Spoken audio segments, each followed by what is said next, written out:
Hello and welcome to the Royal Road School of Carmelite Prayer, where we are currently reading the writings of Therese of the Child Jesus in honor of the Theresian Anniversaries 2023 through 2025. In 2023, the Carmelite Order read Manuscript A. Today, we turn our attention to study guide number 3, The Grace of Christmas. Please find below the link to the extract that I will be reading in a few minutes, along with a video relating to the grace of Christmas. Manuscript A, The Grace of Christmas. When Marie entered Carmel, I was very scrupulous. No longer able to confide in her, I turned towards heaven.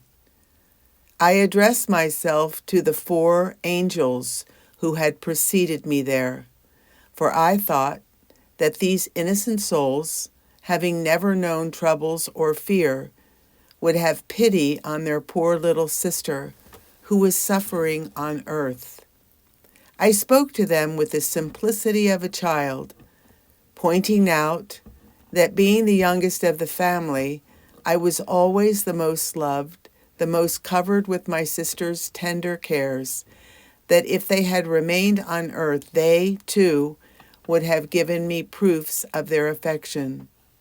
Their departure for heaven did not appear to me as a reason for forgetting me. On the contrary, finding themselves in a position to draw from the divine treasures, they had to take peace for me from these treasures, and thus show me that in heaven they still knew how to love. The answer was not long in coming, for soon peace came to inundate my soul with its delightful waves. And I knew then that if I was loved on earth, I was also loved in heaven. Since that moment, my devotion for my little brothers and sisters has grown, and I love to hold dialogues with them frequently, to speak with them about the sadness of our exile, about my desire to join them soon in the fatherland.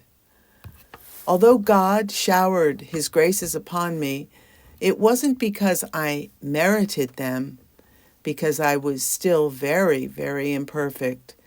I had a great desire, it is true, to practice virtue, but I went about it in a very strange way.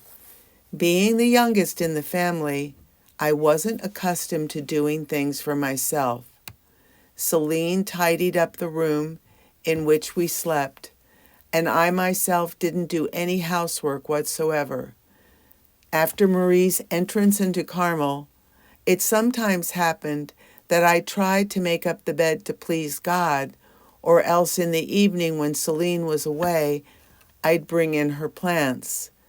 But as I already said, it was for God alone I was doing these things, and should really not have expected any thanks from creatures. Alas, it was just the opposite. If Celine was unfortunate enough not to seem happy or surprised because of these little services, I became unhappy and proved it to her by my tears. I was really unbearable because of my extreme touchiness. If I happened to cause anyone I loved some little trouble, even unwittingly, instead of forgetting about it and not crying, which only made matters worse, I cried like a Magdalene, and then when I began to cheer up, I'd begin to cry again for having cried. All arguments were useless. I was quite unable to correct this terrible fault. I really don't know how I could entertain the thought of entering Carmel when I was still in the swaddling clothes of a child. God would have to work a little miracle to make me grow up in an instant, And this miracle happened. He performed on that unforgettable night, Christmas Eve, on that luminous night which sheds such light on the delights of the Holy Trinity. Jesus, the gentle little child of only 1 hour, changed the night of my soul into rays of light. On that night, when he made himself subject to weakness and suffering for the love of me, he made me strong and courageous, arming me with his weapons. Since that night, I have never been defeated in any combat, but rather walked from victory to victory, beginning, so to speak, to run as a giant.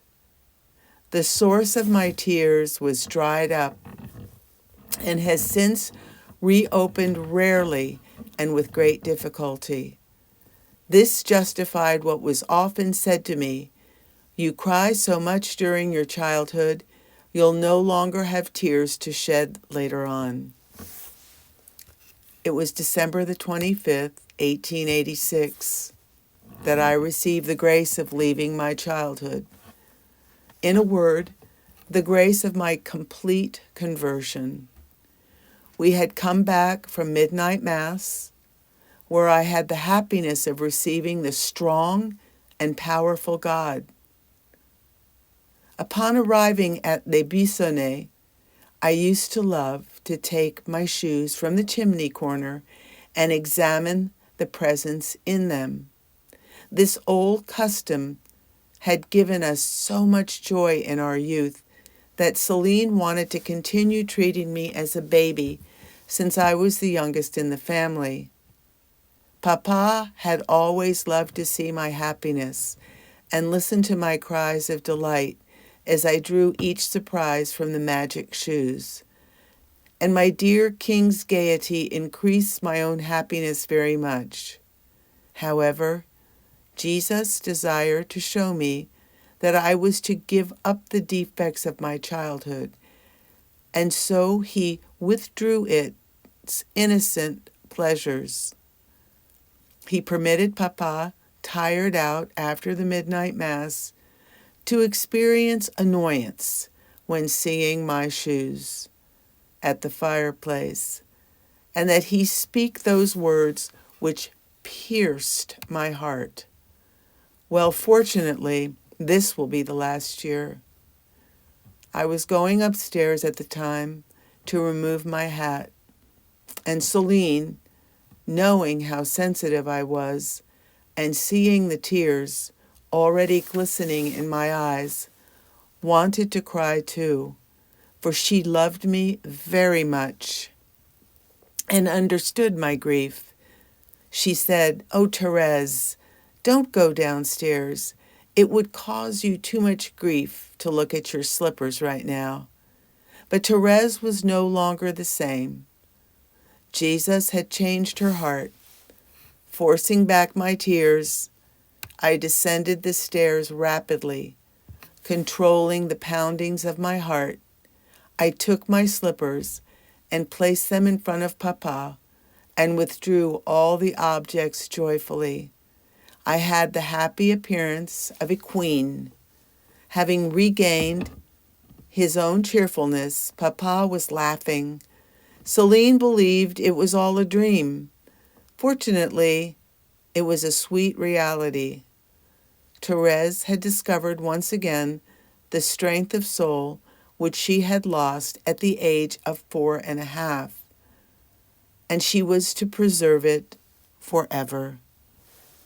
On that night of light began the third period of my life, the most beautiful and the most filled with graces from heaven. The work I had been unable to do in 10 years was done by Jesus in 1 instant, contenting himself with my goodwill, which was never lacking. I could say to him, like his apostles, "Master, I fished all night and caught nothing. More merciful to me than he was to his disciples, Jesus took the net himself, cast it, and drew it in filled with fish. He made me a fisher of souls.